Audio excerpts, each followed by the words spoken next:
Welcome back. ఓ Dubai షేక్ విమానంలో ప్రయాణిస్తున్నాడు. విమానంలో ఉన్న ఓ ఎయిర్ హోస్టెస్ ఆయనకు చాలా నచ్చింది. పక్కనే ఉన్న తన అనుచరుణ్ణి పిలిచి ఆమెను మనతో తీసుకెళ్దాం, ఓసారి కనుక్కొనిరా అన్నాడు. దానికి అసిస్టెంట్ ఆమె ఎయిర్ ఇండియా ఆస్తి అని చెప్పాడట. అయితే ఎయిర్ ఇండియానే కొనేద్దాం అన్నాడు ఆ దుబాయ్ షేక్. ఎయిర్ ఇండియా భారత ప్రభుత్వ ఆస్తి అని చెప్పడంతో అయితే భారత ప్రభుత్వాన్ని కొనేద్దాం అన్నాడు. భారత ప్రభుత్వాన్ని ఎప్పుడో రిలయన్స్ కొనేసిందని చెప్పడంతో షేక్ షాక్ తిన్నాడు.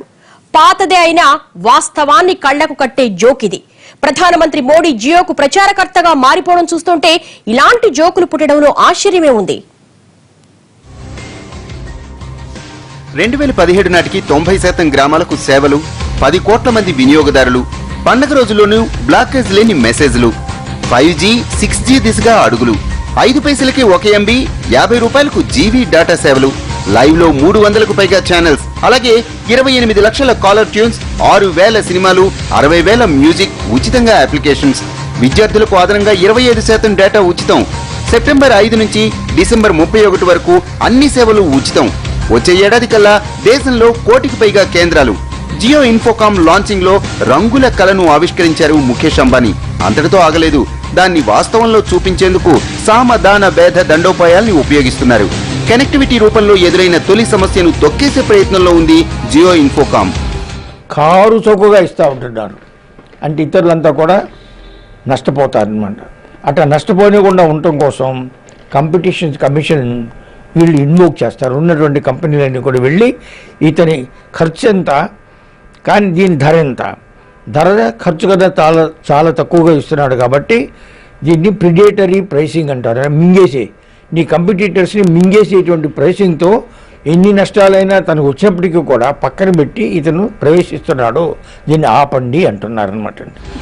మార్కెట్లో నువ్వు ప్రముఖ స్థానంలో ఉన్నావు, ట్రాఫిక్ నిబంధనలు ఉల్లంఘిస్తున్నావు, లేదా 1-2 సార్లు తప్పించుకోగలవేమో.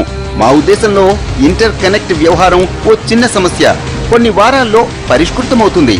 అంతకు మించి చట్టాన్ని నువ్వు అతిక్రమించలేవు. ట్రాఫిక్ తో సంబంధం లేకుండా ఇంటర్ కనెక్ట్ కు మద్దతు ఇవ్వాల్సిందే. అదే లైసెన్స్ నిబంధనల్లో ఉంది. రిలయన్స్ జియో ప్రారంభోత్సవంలో ఎయిర్టెల్ పేరు ప్రస్తావించకుండా ముఖేష్ అంబానీ చేసిన హెచ్చరిక ఇది. ఇప్పుడు ఇదే జరుగుతోంది. జియోకు అడ్డం తిరిగిన ప్రత్యర్థుల మెడలు వంచేందుకు కేంద్ర ప్రభుత్వాన్ని ఆయుధంలా వాడుకుంటోంది రిలయన్స్.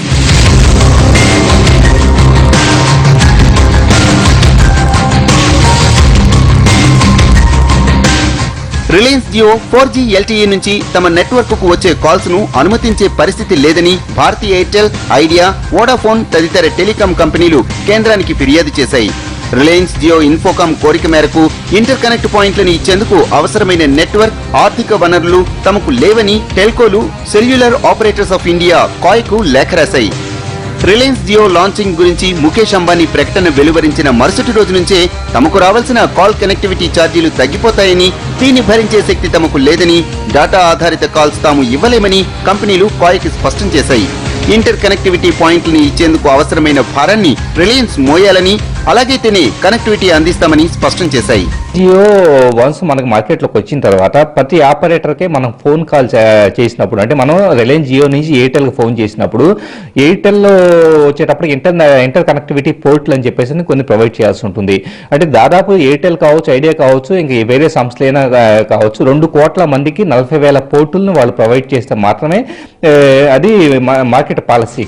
కాయ్కు సెల్యులర్ సంస్థలు లేఖ రాయడంతో రిలయన్స్ జియో, ఇతర టెలికాం సంస్థల మధ్య నెలకొన్న వివాదాన్ని పరిష్కరించేందుకు ట్రాయ్ సమావేశం నిర్వహించింది. అయితే ఈ సమావేశానికి cellular operators association of India కాయ్ నుంచి ఎవరిని అనుమతించలేదు.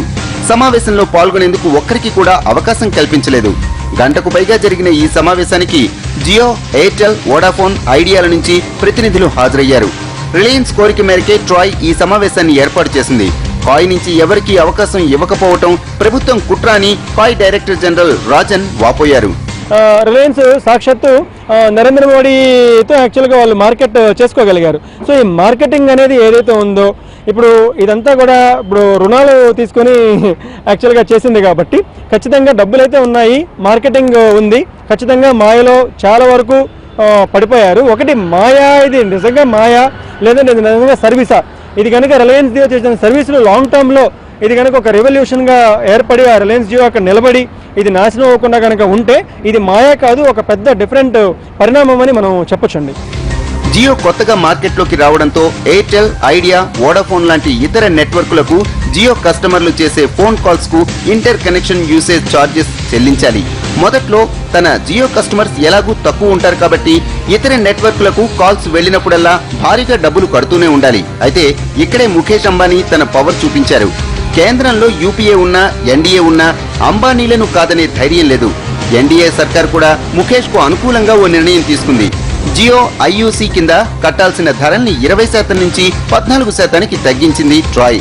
టెలికాం రెగ్యులేటరీ అథారిటీ తీసుకున్న ఈ నిర్ణయం వెనుక కేంద్రం ఉన్నదనేది బహిరంగ రహస్యం.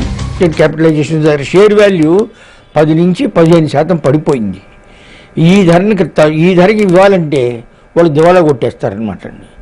ఎందుకంటే ఈతను ఎందుకు దివాళా కొట్టాడంటే పెద్ద 4 లక్షల కోట్ల రూపాయల వాళ్ళ ఆదాయం అన్ని కంపెనీలు కలిపి ఒక కంపెనీ నుంచి రెండో కంపెనీలతో వస్తారనమాట. 1,25,000 కోట్ల రూపాయలు పెట్టి నెట్వర్క్ను కట్టాడు. తర్వాత సెల్ టెలిఫోన్ టవర్స్ ఉన్నాయి చూసారా, చాలా వాటిని అద్దెకి తీసుకుంటున్నాడు, తనే పెట్టుకున్నాడు అనమాట అండి. అందుకని పెద్ద ఎత్తుతో వస్తున్నాం ఇదిగో లేస్తే మీరు చేస్తారు, లేస్తే అన్నట్టుగా సంవత్సరం నుంచి కూడా ఇదిగో అంటున్నాడు అనమాట అండి. జియో నుంచి ఇతర సర్వీసెస్ ప్రొవైడర్లకు చేసిన కాల్స్ సరిగ్గా కనెక్ట్ అవ్వకపోవడంతో అంబానీ కేంద్రాన్ని కదిలించారు. ఈసారి ట్రాయ్ మరీ దారుణంగా ఐయూసీనే తీసి పారేసింది.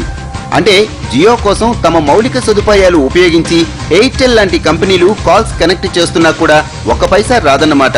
దీంతో జియో ప్రత్యర్థి కంపెనీలన్నీ నెత్తి నోరు బాదుకుంటున్నాయి. జియో కోసం ఏకంగా కేంద్ర ప్రభుత్వమే పావులు కదుపుతున్నప్పుడు సహజంగానే మిగతా కంపెనీలకు చుక్కలు కనిపిస్తున్నాయి. అంతేకాదు 1.34 లక్షల కోట్ల పెట్టుబడితో 10 కోట్ల మంది యూజర్స్ టార్గెట్ గా రంగంలోనికి దిగిన జియోను ఇప్పుడున్న బడా నెట్వర్క్లు ఏమాత్రం తట్టుకోలేకపోవచ్చు కూడా. రానున్న రోజుల్లో ఎయిర్సెల్, యూనినార్ వగైరా చిన్న చితక కంపెనీలు కనిపించకపోవచ్చు. Ambani money power, political power ముందు చిన్న సంస్థలే కాదు పెద్ద సంస్థలు కూడా నిలదొక్కుకోవటం కష్టమే.